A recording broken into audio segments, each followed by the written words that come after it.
Tuanze hapa ambapo kwa sasa waziri wa usalama wa ndani Daktari Fred Matiang'i anakutana na wakuu wa usalama katika kaunti ya Mombasa ambapo wanazungumzia masuala mbalimbali yanayohusiana na usalama. Na kupeleka kule moja kwa moja tumsikize kwa sasa Daktari Fred Matiang'i. We have to focus on these 10 things that we need to work on. Number one is our war against terrorism. We must decimate terrorism as we know it, and we must now take our war against terrorism to the next level. We must make it painful.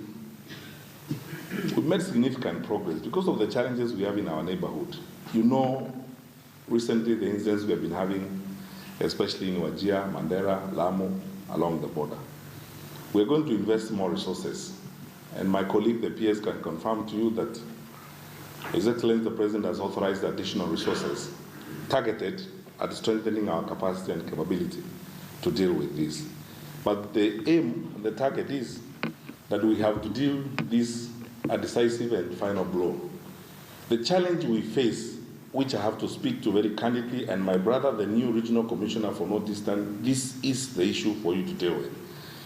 The level of collaboration, cooperation, and at times collusion by local communities and my colleagues in Coast with terror gangs and terror groups. We must face this up front, and we will shortly announce new measures and a new focus on what we are going to do. We will invest resources in this, and let me be very clear on this matter. We will clean up, and when we are doing this, we will not distinguish between the terrorists and those who harbor them. Because those who give sanctuary to terrorists, whether they are citizens of our country or wherever they are equally criminals. And we will deal with them as such, without regard to anything. And we will not be intimidated by any form of pressure, political or otherwise. Because it is not right for citizens of our country to give sanctuary or to try to give accommodation to terror gangs and terror groups, whatever the reason, whatever the excuse. So our focus then will be, and this is what I'm asking particularly my colleagues, all of you are here, that through our structure of security, we now must ask our administrative structures down below, the chiefs and the assistant chiefs, they must step up and measure up. And these people in the villages where they come and live, they must tell us which are these families and which are these groups that keep these people. And when that time comes, I need to repeat this. We will not distinguish between the terrorists and those who keep them. Let's face up and deal with this issue once and for all. Because for us as a country, that's the only challenge we face. We are able, we have built capacity, and my brothers who are here, the Inspector General, the GSU Commandant, and the others, the Deputy Inspectors General, can testify that in terms of forecast and preparedness, we are doing well. Where we face the challenge is that aspect of collusion and collaboration with local communities. So we go for them. And we get use our structures, our administrative structures down below, and look for these people and the communities and families and these people who harbor these guys. And we move forward.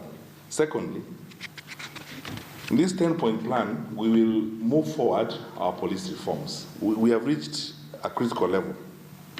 I'm happy that our effort to harmonize the police command is succeeding. And honestly, Mr. Mbowa, DIG, and Mr. Gabo, I can't thank you enough. I mean, it's through your leadership and focus that we are making strides in this. Because there were those fears we had in the beginning that we will not move fast enough. But your leadership has made a difference in this. Now is the time to move forward and focus on capacity building, equipment modernization, and ensuring that we automate police services. Thank you, IG, for the digital OB. And we want to make sure that our colleagues at the police service deal with, police records and police human resource management systems in a much more modern way. I don't want to spend time on this because we have spoken about it before, about reforming police HR functions, digitizing police records, because I would not like personally to see a police officer traveling from Kakamega to Nairobi to come and follow their pensions, and then we are demanding from them his pay slip, which we prepare in Nairobi. And the reason why we can't actually complete preparing their pension is because they have not submitted their pay slip, which we make. So what do? We prepare the pay slips, then we want those people in the field to walk to Nairobi and bring the pay slips with us. I mean, let's reason differently, honestly, on this matter.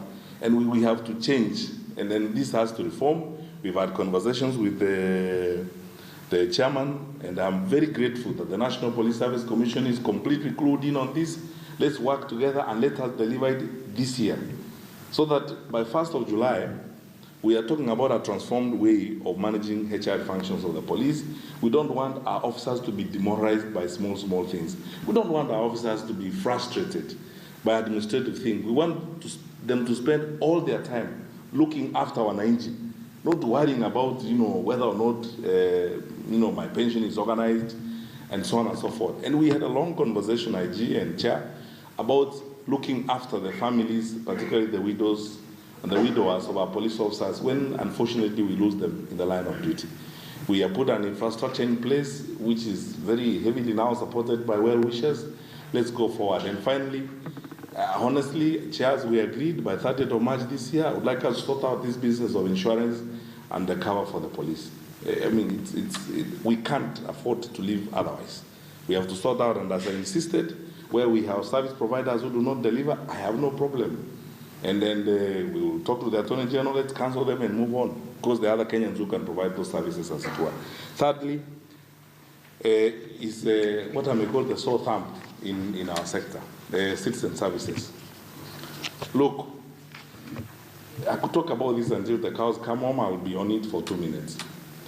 The reason why, every time an anti-corruption survey or a corruption survey is done in the country, we are listed, Ministry of Interior, we are the most corrupt ministry. It's because Kenyans interact with our ministry more than they interact with others. From the time they are born to the time they die. We give them birth certificates, we give them death certificates. We give them birth certificates, we give them IDs, we give them passports. It's all our responsibility.